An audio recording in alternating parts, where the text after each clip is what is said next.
Hello students, welcome to my channel and today I am discuss about arithmetic progression chapter 5 NCERT class 10। ठीक है, तो last lecture में हम लोगों ने देखा था एपी का डिफिनेशन और इंट्रोडक्शन देखा था। ठीक है, तो यहाँ पर हम लोग nth term of an AP के बारे में हम लोग आज पढ़ेंगे।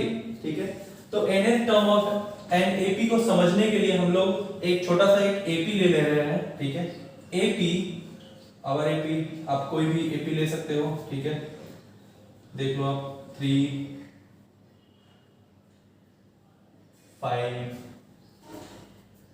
7 9 एंड 11 एंड सो ऑन। ठीक है, इस तरह का कोई भी एपी ले सकते हो। ठीक है, तो यहाँ पर आप देखो लास्ट क्लास में हम लोग देखे थे कि अगर हमारा फर्स्ट टर्म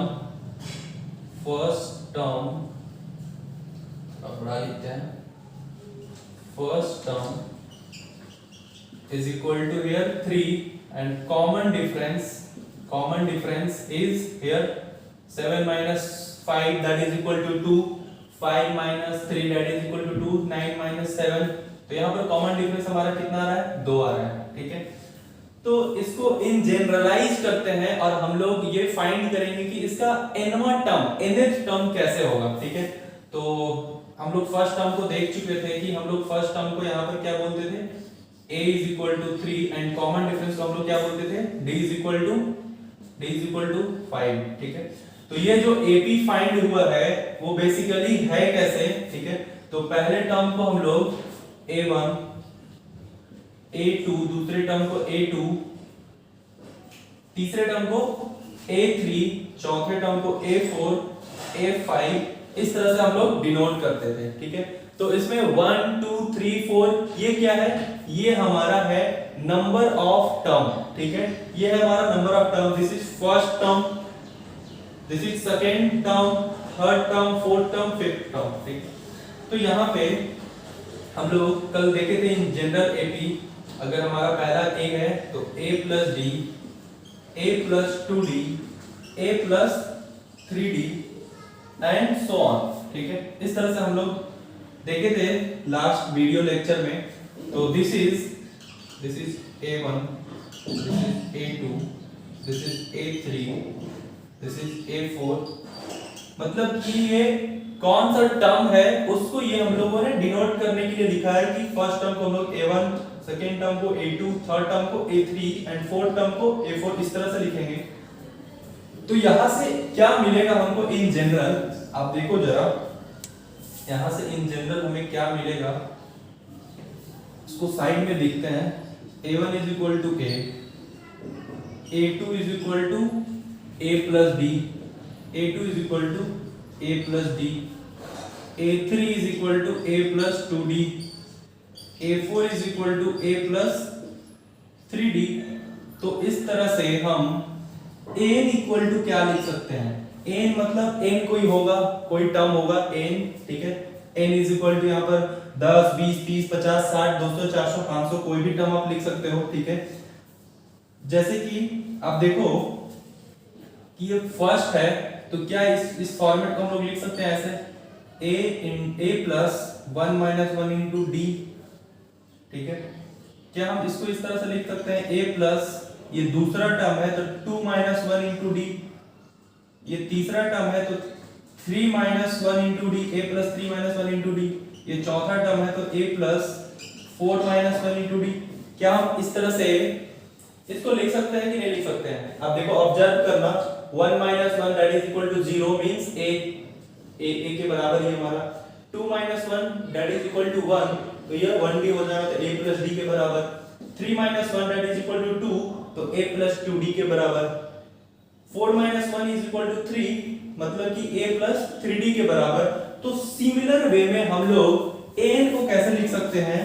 तो यहाँ पर 4 है तो 4 minus 1, तो यहाँ पर n है तो क्या हो जाएगा ये a plus n minus 1। ठीक है, into d।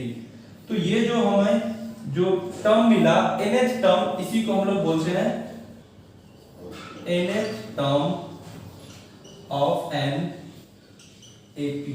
ठीक है, और इस nth टर्म जो हम लोग जनरल फॉर्मूला जो हम लोग डिराइव किए हैं इसको यूज करके हम लोग क्या क्या फाइंड कर सकते हैं उसके बारे में हम लोग देखेंगे बेसिकली, ठीक है। तो pause the video and note it down, ठीक है।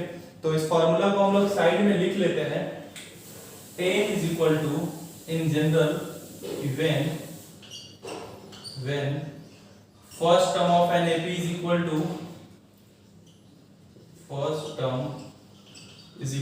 A and common difference is equal to D, then an is equal to A plus n minus 1 into D, ठीक है। तो ये फॉर्मूला को हम लोग ब्रैकेट में लिख ले रहे हैं, इसको यूज करके हम लोग क्वेश्चंस देखेंगे। तो इधर आप देखो, इसको मिटाते हैं हम लोग, इसको pause the video and note it down, note कर लीजिएगा आप लोग। तो ये फॉर्मूला का बेसिकली यूज क्या है अभी आपको जस्ट तुरंत पता चल जाएगा। हम लोग कुछ चीजें यहां से फाइंड कैसे करेंगे। तो जो हम लोग एपी ऊपर में ले चुके हैं, ये जो एपी है फर्स्ट टर्म ए, सेकंड टर्म 5 7 9 10, ठीक है।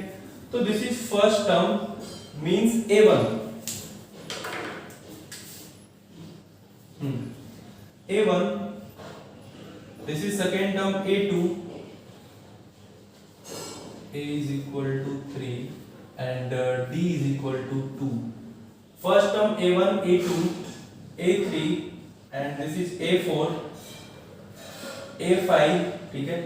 तो अगर हमें यहां से अगर बोले कि A10 क्या होगा, ठीक है, मतलब कि 10th टर्म है ना, जैसे यहाँ पर हम लोग इन जनरल 10th टर्म अगर लिए हैं, ठीक है। तो इसका देखो कैसे यूज करते हैं, उससे पहले हम लोग यहाँ पर देखो कि 10th टर्म A10 मतलब 10th टर्म, तो 10th टर्म कैसे होगा सर, बहुत आसान है। कैसे, तो देखिए यहाँ पे 11 है, हमारा कॉमन डिफरेंस है 2, तो 11 और 2 कितना हो जाएगा, 11 और 2 हो जाएगा यहाँ पे 13, 13 और 2 कितना हो जाएगा, 13 2 15 हो जाएगा, 15 और 2 कितना हो जाएगा 17, 17 और 2 कितना हो जाएगा 19। A5 था, ये A6, A7, A8, A9, A10 पूछा है, तो 19 और 2 कितना हो जाएगा 21, ठीक है। तो sir A10 is equal to कितना हो जाएगा 21, बहुत बढ़िया।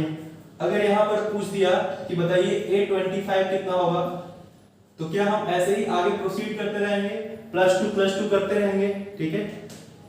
अगर आपसे A250 पूछ दिया तो, ठीक है। तो यहाँ पर लार्ज nth टर्म निकालने के लिए हम लोग यहाँ पर ये जो फॉर्मूला हम लोग डिराइव किए हैं, यहाँ पर जो एक्सप्रेशन है, ठीक है, इसका यूज करके हम लोग फाइंड कर सकते हैं, ठीक है। तो A10, A11 ये सब छोटा टर्म है, तो ये सब हम लोग फाइंड भले ही कर लो, ठीक है, लेकिन इतना करने से, इतना ज्यादा दिमाग लगाने से अच्छा है कि जो हम लोग nth टर्म का जो एक्सप्रेशन पढ़े हैं उससे हम लोग फाइंड कर सकते हैं, ठीक है। तो देखो यहाँ पर एक्सप्रेशन का यूज करके क्या कर सकते हैं हम लोग, A10 is equal to 21 है ना, तो देखते हैं यहाँ पे फाइंड करके A10 is equal to what। तो we know that अगर यही हमारा AP है तो यहाँ से हमको A10, A15 ऐसे फाइंड करना है, ठीक है। तो we know that, ठीक है, A is equal to A plus n minus 1 into D, ठीक है। तो यहाँ पर हमें क्या क्या गिवन है, हमें A पता है, A का वैल्यू पता है, D का वैल्यू पता है, ठीक है। और A10 का मतलब क्या हो गया, ये हो गया यहाँ पर n इज इक्वल टू हमें पता है, तो n इज इक्वल टू कितना हो जाएगा 10 हो जाएगा। यहाँ पर A1 है, तो ये n इक्वल टू 1 मतलब फर्स्ट टर्म, ये 2 है तो n is equal to 2 second term, a is equal to A3 है तो n इज इक्वल टू कितना हो जाएगा 3 मतलब कि थर्ड टर्म। तो उसी तरह से A10 है तो यहाँ पर n इज इक्वल टू कितना हो जाएगा 10 हो जाएगा। तो वहां से देखो आप A10 हो जाएगा, a का वैल्यू हो जाएगा 3 प्लस n हमें फाइंड करना है, सॉरी n हमें दिया हुआ है 10 माइनस 1 इनटू d का वैल्यू कितना है 2। तो यहाँ से 3 plus 10 minus 1 that is equal to 9, 9 into 2 18, तो यहाँ से कितना मिल जाएगा ये 21। तो A10 कितना हो गया 21। तो यहाँ से इस एक्सप्रेशन से हम लोग क्या फाइंड कर सकते हैं, यूज ऑफ दिस एक्सप्रेशन, है ना, यूज ऑफ दिस एक्सप्रेशन, पहला एक्सप्रेशन क्या यूज होगा, to find to find the nth term of an AP. ठीक है, कोई एपी दिया हुआ रहेगा तो उसका हम लोग क्या फाइंड कर सकते हैं, nth टर्म फाइंड कर सकते हैं। ठीक है, नेक्स्ट चीज आप देखो यहाँ पे, इसको आप नोट कर लीजिए। नेक्स्ट चीज देखो, इसमें क्या क्या फाइंड आउट कर सकते हैं हम लोग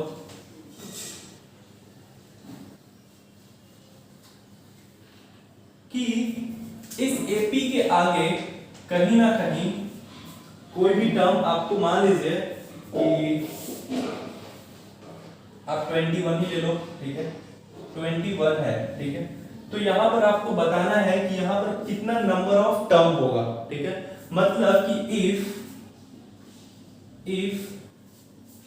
ये जो लास्ट टर्म है उसको हम लोग last term of an AP are given. ठीक है, जब हमारा last term of an AP given होगा तो हम लोग यहां से नंबर ऑफ टर्म कैसे फाइंड करेंगे, then number of term is equal to what, मतलब कि n इनटू व्हाट, n का वैल्यू क्या होगा। तो देखो सबसे पहले यहां पे लास्ट टर्म को हम लोग n से भी डिनोट करते हैं। ठीक है, लास्ट टर्म को किससे डिनोट करते हैं, n से भी डिनोट करते हैं। और n और n क्या होता है, ये दोनों को बॉक्स में कर दो। ठीक है, n और n दोनों की बराबर होता है। कैसे बराबर होता है, ये जो 21 है ये कोई ना कोई तो टर्म होगा ना, n।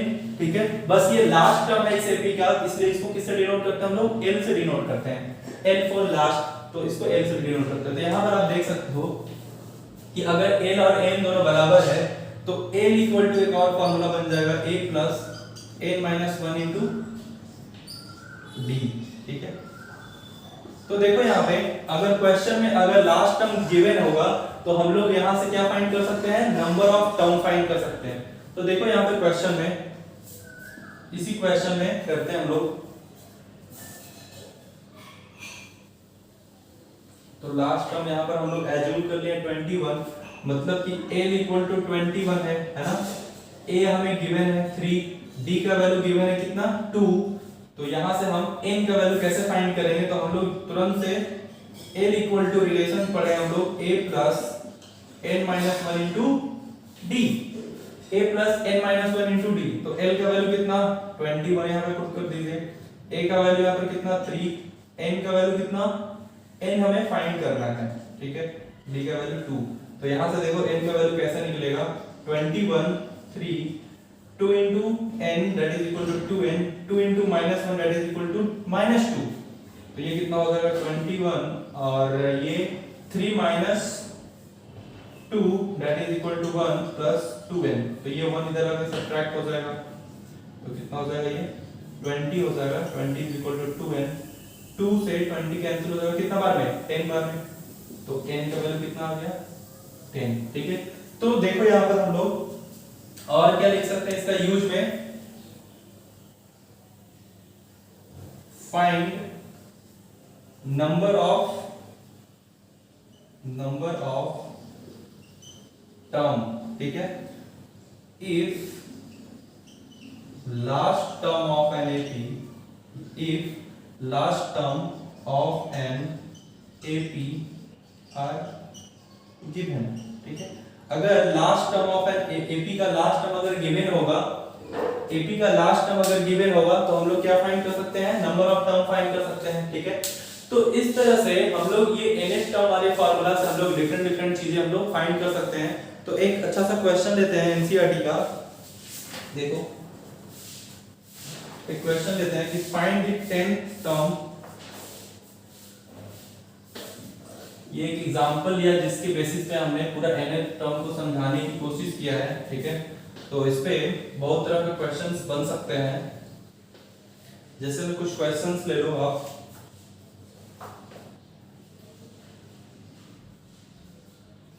पहला question, find the 10th term of an AP. AP क्या है हमारा 2 7 12 डॉट डॉट। ठीक है, तो यहाँ पर सबसे पहले क्वेश्चन सॉल्व करने से पहले एपी हमारे पास है 2 7 12, तो यहाँ से a इज इक्वल टू हम लोग 2 लिख लेंगे, ठीक है, और d इज इक्वल टू क्या हो जाएगा, कॉमन डिफरेंस क्या होता है a2 माइनस a1, तो a2 कितना हो जाएगा ये 7 minus 2 that is equal to 5, ठीक है। तो d का वैल्यू मिल गया हमें और a का वैल्यू मिल गया, और 10th टर्म बोल रहा है तो n बराबर कितना ले लेंगे हम लोग 10 ले लेंगे, ठीक है। तो यूज कर लो n equal to a plus n minus 1 into d, है ना, ठीक है। इधर देखो, इधर 18 हमको निकालना है 10th टर्म, है ना, फाइंड द 10th टर्म को हम लोग 18 ऐसे रिप्रेजेंट करते हैं। a का वैल्यू हो गया 2, n का वैल्यू हो जाएगा 10 माइनस 1 और d इज इक्वल टू 5, तो यहाँ से आपको मिल जाएगा 2 प्लस 9 इंटू 5 कितना हो जाएगा 45, यहाँ से मिल जाएगा 45 plus 2 that is equal to 47, ठीक है। तो इस तरह से हम लोग nth टर्म फाइंड कर लीजिए, तो पहला ही क्वेश्चन हो गया, ठीक है। नेक्स्ट क्वेश्चन एक और करके देखते हैं, ठीक है, pause the video and note it down. तो क्वेश्चन समझना है, इस पे पूरा अरिथमेटिक प्रोग्रेशन में अगर फार्मूला की बात किया जाए तो टोटल ज्यादा फार्मूला नहीं है, 2 ही फार्मूला है, ठीक है। तो ये फार्मूला पे बहुत ज्यादा क्वेश्चन सॉल्व होता है हमारा, ठीक है। एक और क्वेश्चन ले लो, which term of an AP AP is equal to 21 ले लो, 18 लेना नहीं है, क्वेश्चन दिया हुआ है, is minus 81, ठीक है, क्वेश्चन मार्क लास्ट में, ठीक है। बोला कि which term of an AP this is minus 81, मतलब कि minus 81 जो होगा वो कौन सा टर्म होगा, कौन सा टर्म, और हमने आपको बताया था कि टर्म मतलब n का वैल्यू, ठीक है। तो n का वैल्यू यहाँ पर क्या होगा, तो सबसे पहले इसको सॉल्यूशन करते हैं। तो AP आप लिख लीजिए, AP हमारा दिया हुआ है 21 18 15 एंड सो ऑन, और लास्ट टर्म कितना है माइनस 81। तो सबसे पहले हम लोग यहाँ पर a का वैल्यू लिखेंगे कितना 21, common difference d is equal to कितना हो जाएगा, common difference d is equal to हो जाएगा a2 माइनस a1, तो a2 हमारा हो गया 18 माइनस 21, और 18 माइनस 21 करोगे कितना मिलेगा आपको -3, है ना, -3 मिलेगा आपको, आप सब्ट्रैक्ट करके देख लीजिए। और यहाँ पर लास्ट टर्म गिवन है, क्या गिवन है, last term of an AP दिया हुआ है -81, ठीक है। तो -81, यहाँ पर हम लोग फॉर्मूला जानते हैं nth टर्म का, L equal to a plus n minus 1 into d. तो यहाँ से L का वैल्यू कितना पुट करेंगे -81, a का value 21 plus n minus 1 into d, d is equal to -3, ठीक है। तो हमें n का वैल्यू फाइंड करना है, यहाँ पे एक ही अननोन है इस इक्वेशन में, तो n का वैल्यू यहाँ से हम लोग क्या कर सकते हैं, फाइंड कर सकते हैं। तो -81 ये 21 n into -3 that is equal to -3n, और -3 और -1 का मल्टीप्लाई होगा तो कितना हो जाएगा 3 हो जाएगा, ठीक है। -81 इक्वल टू 21 और 3 हो जाएगा 24 -3n। तो यहाँ पे हमें n फाइंड करना है, और जिसको फाइंड करना होगा उसको एक साइड रखेंगे। तो चलो ये 3n को माइनस में है तो इधर आकर के इसको रख दीजिए प्लस में, तो 3n हो जाएगा ये 24, और ये 81 उधर जाकर के ऐड होकर के क्या हो जाएगा प्लस में हो जाएगा, ठीक है। तो यहाँ से 3n is equal to add कीजिए, 4 और 1 5, 8 2 10 105, तो इसलिए n बराबर हो जाएगा 105/3 दैट इज इक्वल टू 35, ठीक है। तो n का वैल्यू कितना हो जाएगा ये 35, ठीक। तो इस तरह से ये जो -81 जो टर्म है वो कौन सा टर्म होगा, 35वां टर्म होगा, ठीक है। मतलब इस तरह से 1 2 3 4 5 6 7 8 9 10 35 तक जाओगे तो आपको क्या मिलेगा, आगे प्रोसीड करने के बाद 81 मिलेगा, ठीक है। तो इस प्रोसेस से हम लोग इस तरह से क्वेश्चंस कर सकते हैं। एक लास्ट क्वेश्चंस करेंगे हम लोग इसी में, pause the videos and note it down, ठीक है। तो इसी क्वेश्चन में अगर पूछ दिया जाए कि अगर लास्ट टर्म अगर इसमें 0 हो तो n का वैल्यू बताइए। ठीक है, लास्ट टर्म में अगर ये -81 के जगह पे अगर 0 हो, क्योंकि ये चीजें सब्ट्रैक्ट घटते जा रहा है तो घटते घटते कभी ना कभी तो 0 होना ही होना है। ठीक है, तो अगर 0 होगा तो n का वैल्यू बताइए। तो मतलब l इक्वल टू कितना हो गया 0। ठीक है, a का वैल्यू हम लोग लिखे थे 21 और d का वैल्यू कितना था -3। तो l equal to a plus n minus 1 into d. तो l का वैल्यू कितना 0, a का value 21 plus n minus 1, n ही तो हमें फाइंड करना है, d का वैल्यू -3। तो देखो ये 0 हो जाएगा 21 और ये कितना हो जाएगा -3n और +3 और ये हो जाएगा 24 -3 को इधर भेजो तो हो जाएगा 3n। तो 3 से ये 24 8 बार में कैंसिल आउट हो जाएगा। तो n इक्वल टू कितना हो जाएगा 8। ठीक है, मतलब कि 8 टर्म के बाद हमें क्या मिलेगा, ये 0 वैल्यू मिलेगा। देखो ये छोटा वैल्यू है तो इसको आप लोग क्या कर सकते हो, देख भी सकते हो ऐसे। 21 में से 3 घटा 18, 18 में से 3 क्या घटा 15, 15 में से 3 घटा 12, 12 में से 3 घटा कितना हो जाएगा 9, 9 में से 3 घटा 6, 6 में से 3 घटा 3, 3 में से 3 घटा कितना 0। तो देखो ये first term, second term, third term, fourth term, fifth term, six term, seven term और ये 8 टर्म। तो यहाँ पर देखो n 8। तो इस तरह से हम लोग काउंट करके बता दिए n का वैल्यू कम है इसलिए, अदरवाइज आप इतना ज्यादा लंबा नहीं कर सकते। तो इस प्रोसेस से हम लोग ये सारी चीजें डिस्कस कर सकते हैं। नेक्स्ट चैप्टर में हम